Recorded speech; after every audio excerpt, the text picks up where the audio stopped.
오늘은 마태복음 17장 말씀을 통해서 인자의 죽음과 부활이라는 제목으로 주의 말씀을 나누도록 하겠습니다.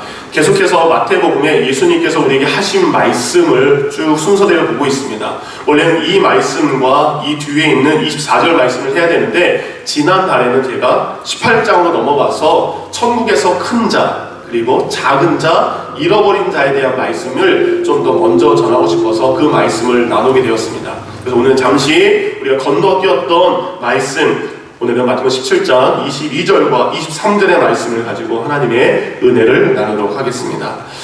작년 여름 한국의 원천침례교회에서 아주 특별한 세미나가 열렸습니다. 총 4번에 걸쳐서 세미나가 열리게 되었는데 세미나의 주제는 죽음에 대해 정리하는 시간이라는 주제입니다. 죽음에 대해 정리하는 시간.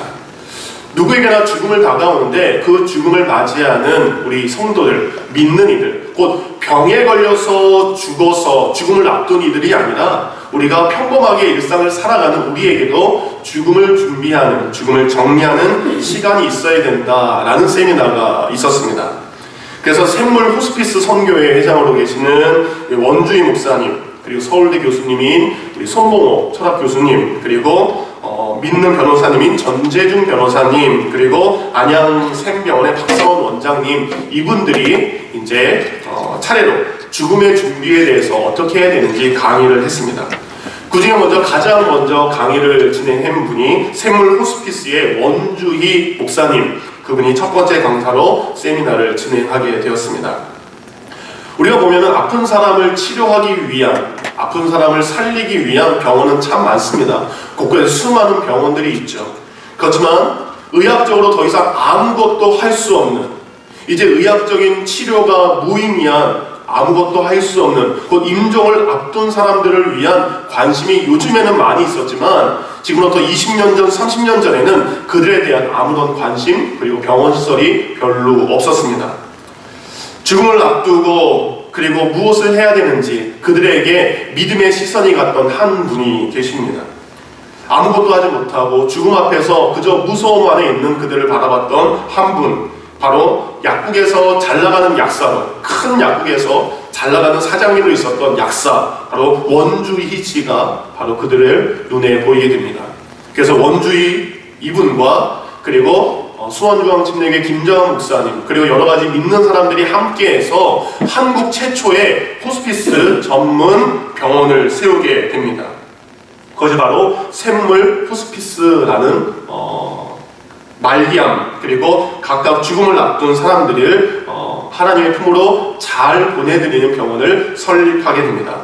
1993년 이 단체가 설립했을 때 우리가 지금은 호스피스라는 단어가 익숙하죠. 근데 그 당시에 이런 해프닝이 있었다고 합니다. 술집에서 이렇게 술 파시는 분이 호스티스잖아요.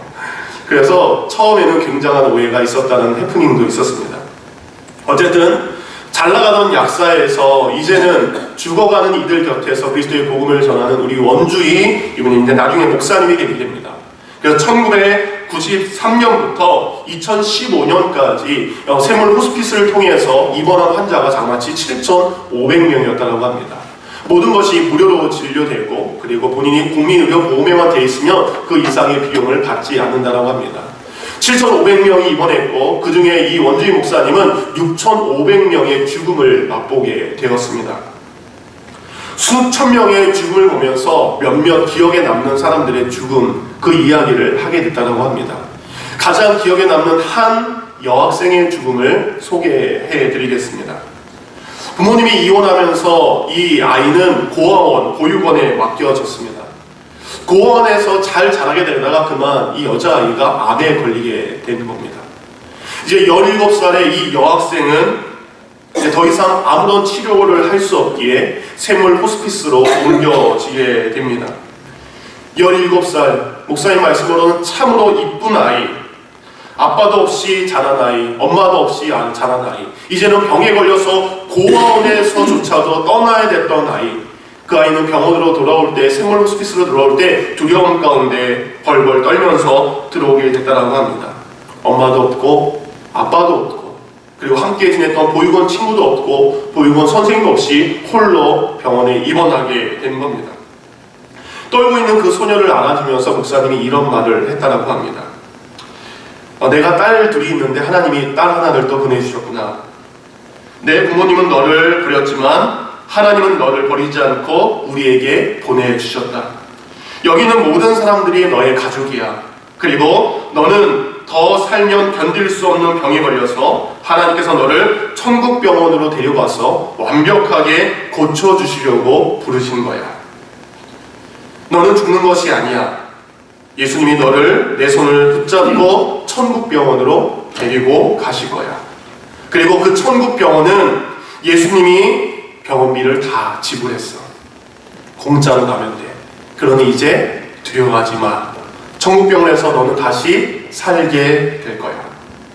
이제 아이는 목사님의 따뜻한 사랑과 많은 분들의 관심으로 안정을 취하게 됩니다. 그렇지만 시간이 지나서 아이의 죽음이 임박하게 됩니다. 죽기 대략 3시간 전 소녀는 준비되어 있었습니다. 목사님이 수많은 사람들의 죽음을 보면서 대강 사람들이 자신이 죽을 때를 안다라고 하더라고요. 이제 소녀의 마음 가운데 자신이 부름받아서 하나님께 가야 될 것을, 자신의 죽음을 눈치챘다라고 합니다. 이제 소녀의 숨소리가 달라집니다. 그리고 아이가 목사님을 바라보며 이야기합니다. 저 갈 때가 됐죠. 목사님 소녀에게 이런 이야기를 합니다. 시간이 다가온다. 무섭니? 아니요, 예수님이 손잡고 천국병원 가서 고쳐주신다고 했잖아요, 원장님. 제 곁에 있을 거죠? 그럼 넌 내 딸이야. 당연히 내 곁에 있을게. 그리고 소녀는 마지막으로 목사님께 이런 부탁을 합니다. 찬양을 불러주세요. 그래, 무슨 찬양을 불러줄까? 그 소녀가 마지막으로 선택했던 곡은 우리가 방금 헌금을 했던 바로 그 곡입니다. 나 무엇과도 주님을 바꾸지 않으리. 다른 어떤 은혜 구하지 않으리. 이제는 주님만을 보기를 원합니다. 목사님과 옆에 있는 봉사자들은 그 소녀를 위해서, 그리고 하나님의 영광을 위해서 이 마지막 찬양을 부르게 됩니다. 마지막 찬양을 듣고 그리고 부른 이 아이, 마지막으로 이런 말을 남겼다라고 합니다. 너무 고마웠어요. 나중에 뵐게요. 그리고 소녀는 웃음 지으면서 마지막 생을 마감했다라고 합니다.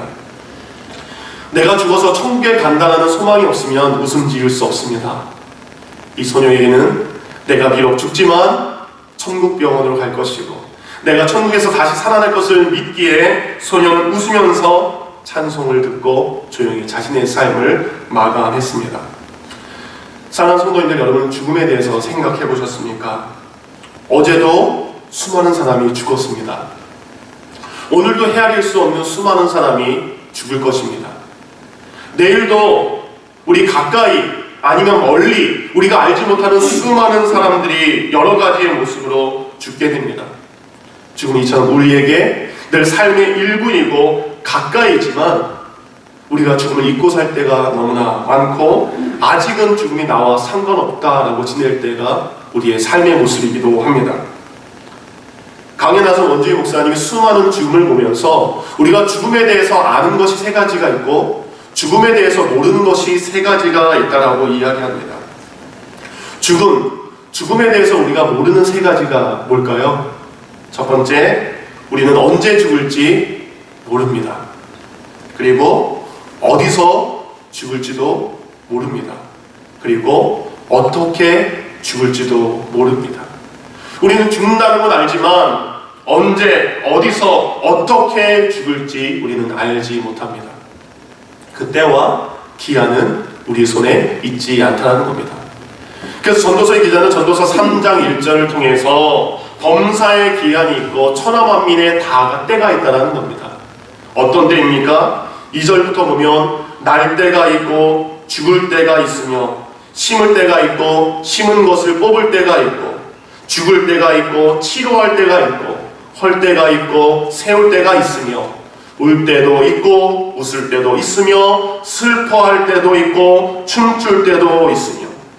그래서 전도서 기자는 이 모든 것에 때와 기한이 바로 하나님께 있다라고 11절에 고백합니다.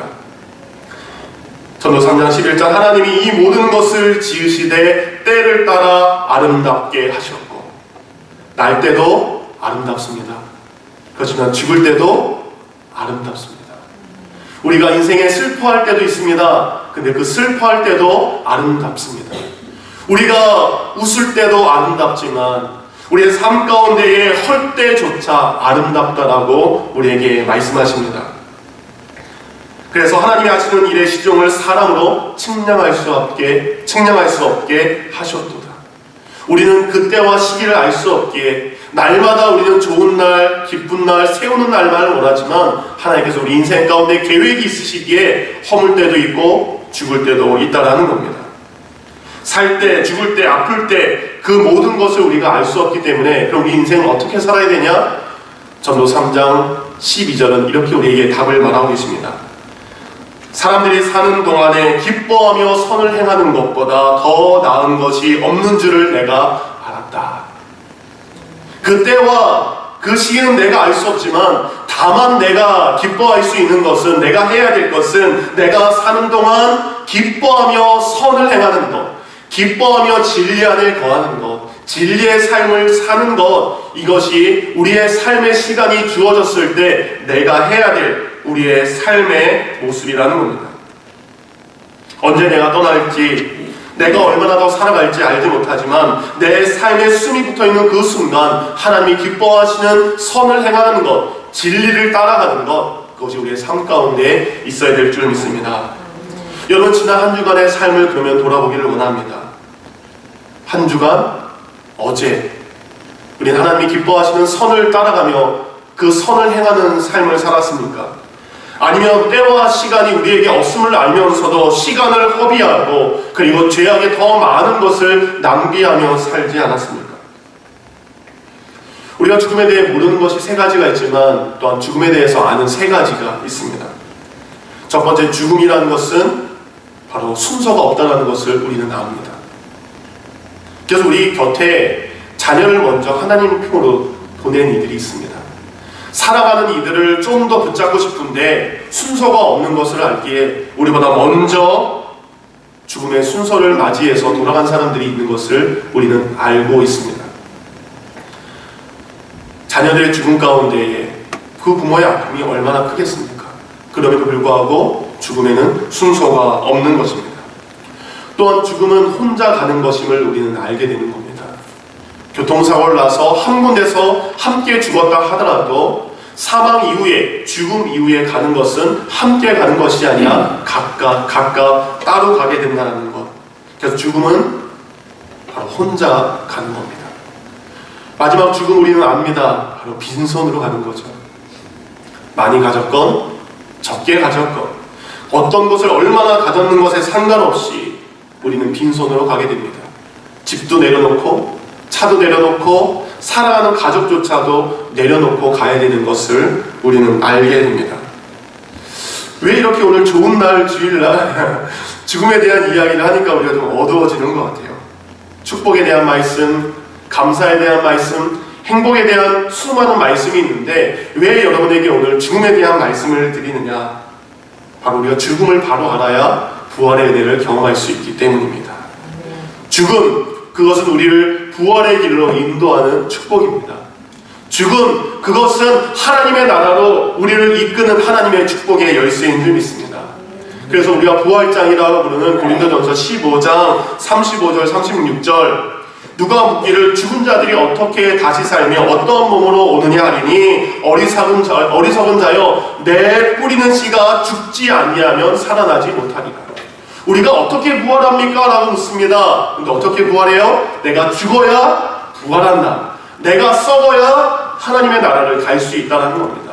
죽음은 피하고 두려워하고 무서워할 것이 아니라 하나님의 부활의 나라를, 부활을 경험하게 하는 귀한 은혜입니다. 우리는 죽어야만 부활할 수 있다는 거죠. 그래서 기독교의 신앙이 무엇입니까? 세상은 끝, 허무, 아무것도 아니다, 이 신앙이 아니죠. 죽음 뒤에 살아나는 일이 있고, 죽음 뒤에 생명이 있고, 죽음 뒤에 이 세상에서 경험할 수 없는 가장 아름다운 하나님의 나라가 있다는 것을 우리에게 알려주는 것, 이것을 믿는 것, 이것을 우리가 기독교 신앙인 줄 믿습니다. 그러기에 우리는 죽음을 잘 알아야 됩니다. 오늘 본문은 예수님께서 제자들에게 다시 한번 자신의 죽음을 알리신 말씀이 오늘 본문입니다. 이순신 장군은 그랬죠. 내 죽음을 적에게 알리지 말라. 근데 오늘 예수님께서는 반대로 자신의 죽음에 대해서 제자들에게 드러내놓고 말씀하고 계십니다. 두 달 전 우리는 마태복음 16장 말씀, 베드로의 고백, 주는 그리스도시요 살아계신 하나님의 아들이십니다 라는 고백 위에 비로소 예수님께서 죽는 것을 이야기하십니다. 마태복음 16장 21절, 비로소 예수 그리스도께서 자기가 예루살렘에 올라가 장로들과 대제사장들과 서기관들에게 많은 고난을 받고 죽임을 당하고 제3일에 살아날 것을 비로소 나타내시니, 전에는 나타내지 않으셨어요. 근데 베드로의 고백 후에 이제 예수님께서 십자가를 지시기 바로 1년 전입니다. 1년 전 예수님은 비로소 제자들에게 자신의 죽음을 말하는 거죠. 우리는 언제 어떻게 죽을지 모른다는 거죠. 그래서 예수님께서는 아셨습니다. 자신이 언제 죽을 것인지, 자신이 어떻게 죽을 것인지, 자기가 어디에서 죽을 것인지 예수님은 제자들에게 정확하게 말씀을 해주셨습니다. 그래서 성경을 읽다 보면 예수님께서 자신의 순환을 예고한 게 4번의 말씀이 있습니다. 그 첫 번째 순환이 아까 읽었던 마태복음 16장 21절과 누가복음 9장 22절과 27절입니다. 그때 처음으로 가르쳐 주십니다. 누가복음 9장 22절, 이르시되 인자가 많은 고난을 받아 장로들과 대제사장들과 서기관들에게 버림받아 죽임을 당하고 제3일에 살아나야 하리라. 예수님께서는 자신의 죽음을 1년 앞둔 곳, 그 시점에서 가버나움에서 제자들에게 자신의 죽음을 첫 번째로 가르쳐줍니다. 그리고 시간이 지납니다. 오늘 본문 전을 보면 전에 우리가 예수님께서 변화산에서 변화하셨다 그랬죠. 그리고 내려오신 다음에 예수님의 제자가 귀신 들린 아이들을 못 고치고 있었어요. 근데 예수님께서 오셔서 귀신 들린 아이의 병을 고쳐주시고 그를 내쫓습니다. 그런 다음에 오늘 본문이 이어지는 거예요.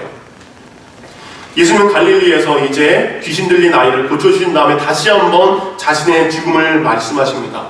근데 조금 더 구체적으로 자신의 죽음을 알려주세요. 내가 죽게 되는데 인자가 사람의 손에 넘겨져서 죽으리라. 그래서 누가복음 9장 43절, 그리고 마태복음 7장, 그리고 마가복음 9장에 보면 공통적으로 나온 것이 바로 인자가 사람의 손에 넘겨져 죽임을 당하고 죽은 지 3일 만에 살아나리라 라는 말씀이 있습니다. 곧 예수님께서 죽게 되는데 사람들의 배신에 의해서, 사람들의 손에 의해서 죽임을 당하게 될 것을 예수님은 말씀합니다. 그리고 시간이 지나게 돼서 예수님이 세 번째로 자신의 죽음을 제자들에게 가르칩니다. 이제 예루살렘에 올라가세요. 임박했습니다. 예루살렘으로 가는 길에서 제자들과 잠시 멈춥니다. 누가복음 18장 31절, 예수께서 12제자를 데리고 이르시되 보라, 우리가 예루살렘으로 올라가노니 선지자들을 통하여 기록된 모든 것이 인자에게 응하리라. 그러면서 구체적으로 말씀하십니다. 인자가 이방인들에게 넘겨져, 곧 로마 사람들의 재판에 넘겨지는 겁니다. 희롱을 당하고 능욕을 당하고 침뱉음을 당하겠으며 그들은 채찍질하고 그를 죽일 것이나 그는 3일 만에 살아나리라. 예수님은 좀 더 구체적으로 이야기합니다. 내가 예루살렘에서 죽을 것이다. 내가 재판에 넘겨지게 될 것이다.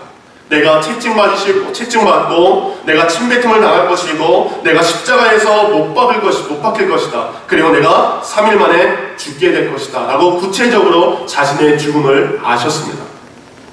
마지막 네 번째 죽음에 대한 예고가 마태복음 26장 2절. 여러분 아시다시피 예수님이 감람산에서 땀방울이 핏방울이 될 정도로 기도하셨습니다. 기도하신 후에 마태복음 26장 1절 2절, 예수께서 이 말씀을 다 마치시고 제자들에게 이르시되 너희가 아는 바와 같이 이틀이 지나면 유월절이라 인자가 십자가에 못 박히기 위하여 팔리리라 하시더라. 이제 자신의 제자 가룟 유다가 자신을 배반하고 자신을 팔 것을 압니다. 그리고 그에 의해서 사람들의 손에 넘겨져서 죽게 될 것을 예수님은 예고하십니다.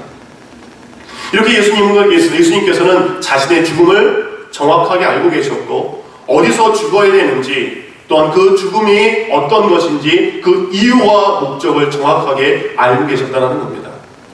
예수님은 예수님의 오심의 이유를 알았습니다. 예수님이 이 땅 가운데 자신의 죽음의 목적이 무엇인지 정확하게 안다는 겁니다. 그의 오심은 십자가로 끝이 나게 됩니다. 그의 오심의 목적은 십자가를 통해서만 이루어질 수 있게 된다는 겁니다. 그래서 그는 죽음을 향해서 외면하지 않고 한 걸음 한 걸음 다가가십니다. 그리고 자신을 기다리는 그 예루살렘 골고다 언덕을 향해서 한 걸음씩 가셨고 마침내 죽으셨습니다. 우리 또한 예수님께서 자신이 이 땅에 오신 이유를 아셨던 것처럼, 이 땅에서 어떠한 삶을 살아야 되는지 아셨던 것처럼 우리의 삶의 이유와 목적을 알기를 원합니다. 간단한 질문이죠. 여러분 왜 사십니까? 여러분 왜 사십니까? 왜 살아가고 계십니까? 그 여러분은 무엇 때문에 살고 계십니까? 예수님은 왜 사셔야 되는지 아셨습니다. 예수님은 왜 죽어야 되는지 아셨습니다. 예수님은 무엇을 해야 되는지 또한 아셨고, 예수님은 그 무엇을 통해서 하나님께서 원하셨던 것을 순종한 삶을 사셨습니다. 우리 성도들에게 이것은 동일한 질문이 되어야 되고 동일한 답을 우리가 가지고 있어야 됩니다. 내가 왜 살아가야 되는지, 내가 무엇 때문에 살아가야 되는지, 오늘 우리는 말씀을 통해서 내게 다가올 죽음, 그 죽음을 통해서 하나님께서 내게 이루고자 하는 것이 무엇인지 더 깊이 깨닫기를 원합니다. 예수님은 자신이 하늘 보좌에서 내려오셔야 될 이유, 그 정확한 이유를 알고 계십니다. 우리가 너무나 잘 알고 있는 요한복음 3장 16절, 이것이 예수님께서 오신 이유입니다. 다 같이 고백하겠습니다. 하나님이, 시작! 하나님이 세상을 이처럼 사랑하사 독생자를 주셨으니 이는 저를 믿는 자마다 멸망하지 않고 영생을 얻게 하려 하심이라. 그리고 17절은 이런 말씀을 하십니다. 하나님이 그 아들을 세상에 보내심은 세상을 심판하려 하심이 아니요 그로 말미암아 세상이 구원을 받게 하려 하십니다. 예수님은 아셨습니다. 그 하나님이 우리를 얼마나 사랑하는지, 그리고 그 하나님이 우리를 향한 사랑이 얼마나 크신지 아셨습니다. 왜냐하면 예수님도 우리를 창조하신 창조주 하나님이시기 때문입니다. 그런데 우리 인간은 어떻습니까? 하나님의 사랑을 받은 우리 인간은 하나님을 향해서 불순종함으로 죄를 졌죠. 그리고 하나님을 떠났고 하나님을 벗어나고 살게 되었습니다. 하나님 벗어난 인간, 하나님께 도망간 인간, 그것의 결과, 그것의 최후를 하나님은 알고 계십니다. 곧 하나님을 떠난 인간의 최후는 심판과 멸망과 저주의 인생을 살 수밖에 없기에 그것이 뻔히 보이기 때문에 하나님은 가만히 계실 수 없습니다. 내 아이가 위험에 놓이는데 어떻게 부모가 가만히 있겠습니까? 저대로 놔두면 심판당할 수밖에 없기 때문에, 저대로 놔두면 죄 때문에 지옥 갈 수밖에 없기 때문에 하나님은 결단하셨습니다. 하나님은 계획하셨습니다. 내가 저들을 사랑하고 저들을 구원하기 위하여 희생의 피, 내 아들을 저들을 위해 보내리라. 하나님은 그것을 계획하셨고 예수는 그 하나님의 계획을 알기에 순종해서 이 땅에 내려오셨습니다. 우리 하나님은 바로 우리에게 사랑의 손을 내밀어 주셨습니다. 우리가 지은 죄, 우리가 해결할 수 없기에 우리의 죄의 값으로 예수 그리스도를 용서의 값으로 우리에게 보내주셨습니다. 그리고 그 아들을 믿는 믿음으로 우리는 구원을 받을 수 있게 되었습니다. 예수님의 죽음이 바로 우리의 모든 죄를 용서하는 바로 대속의 피임을 우리는 믿습니다. 요한복음 5장 24절은 그래서 우리에게 이런 말씀을 하십니다. 내가 진실로 진실로 너에게 이르노니 내 말을 믿고 또 나 보내신 이를 믿는 자는 영생을 얻었고 심판에 이르지 아니하나니 사망에서 생명으로 옮겨졌느니라. 그 하나님의 뜻을 알기에, 그 하나님의 계획을 알기에 이 땅에 오신 예수님은 기꺼이 죽으셨습니다. 그리고 그 기꺼이 죽는 그분의 믿음을 통해서, 그분의 죽음을 믿는 믿음을 통해서 우리는 사망에서 생명으로, 심판받는 자리에서 심판 안 받는 자리로, 영벌의 자리에서 영생의 자리로 우리는 옮겨지게 된 것입니다. 이것이 바로 예수 그리스도 죽음의 이유입니다. 요즘에 저희 교회에서 부르는 찬양 중에 가장 많이 부르고 좀 이따가 부를 찬양 중에 하나가 그가 오신 이유라는 찬양입니다. 그가 오신 이유, 가사가 이렇죠.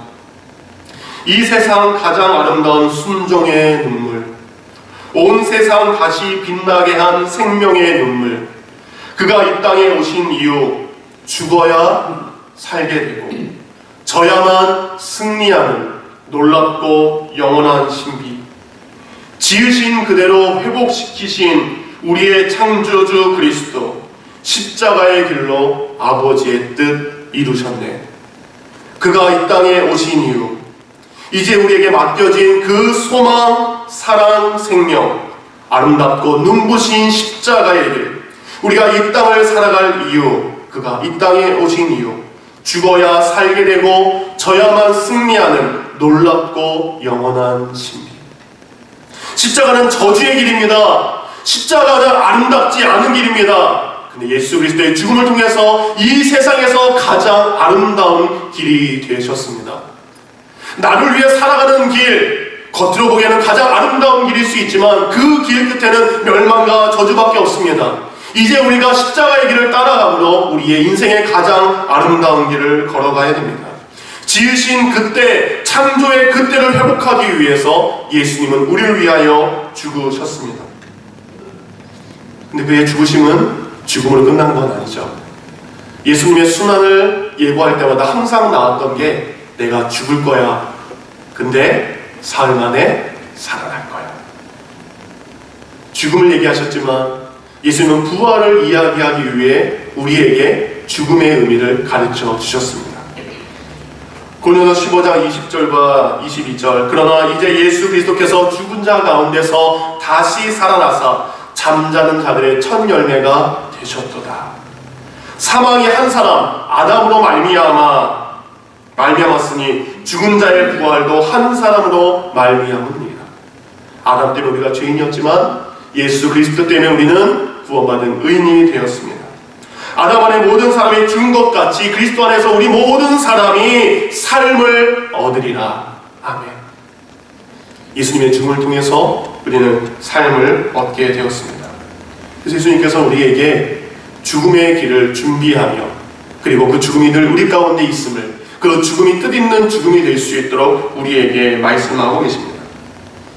죽음 어떻게 하면 내가 체험할 수 있을까? 가까이 있을까라는 것을 좀 고민을 하게 되었어요. 그래서 어제 제가 어디를 갔다가 차 안에서 좀 시간을 보낼 이유가 있었습니다. 깜깜한 밤, 아무도 보이지 않는 조용한 곳에서 핸드폰을 꺼냈어요. 그리고 생애에 처음으로 유언장이라는 걸 만들어 봤습니다.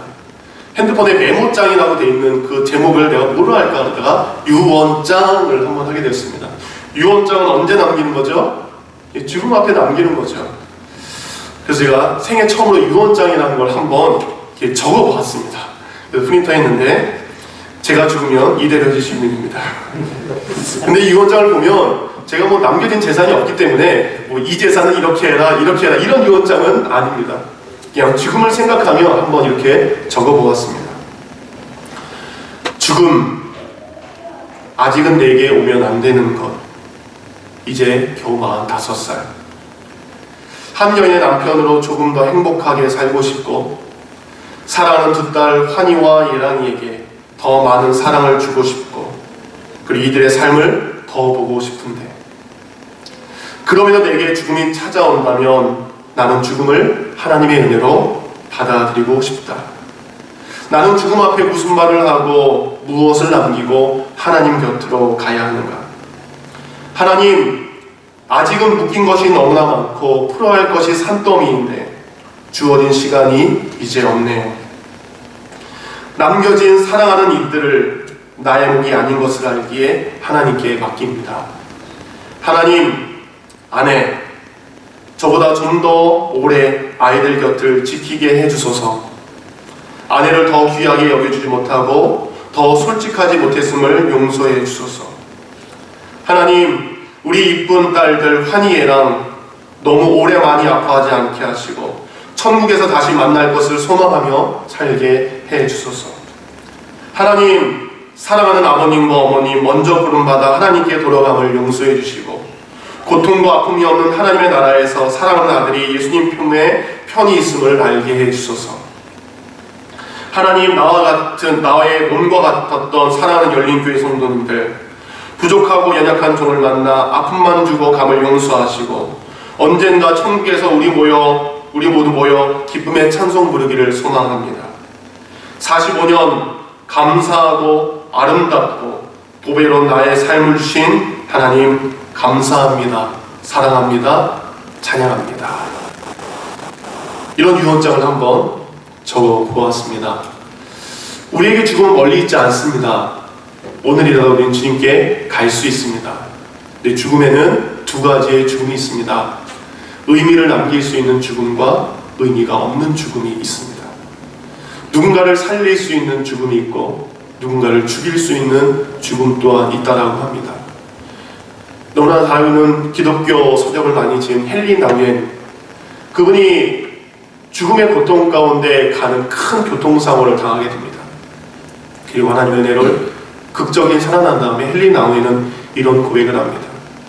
내가 죽음의 문턱에 있었을 때 나의 발목을 잡는 것은 바로 내가 이 땅 가운데 풀지 못했던, 내가 용서하지 못했던, 내가 사랑하지 못했던 사람들과의 관계이다 라는 이야기를 그의 책에서 기록하게 됩니다.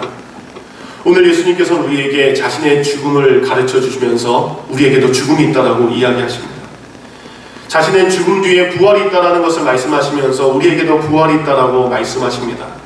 그래서 우리에게 죽음은 두렵고 무서운 것이 아니라 잘 준비해야 되는 것이라고 말씀하고 계십니다. 이것에는 우리 모두가 죽음을 잘 준비하기를 원합니다. 죽음을 멀리 있지 않습니다.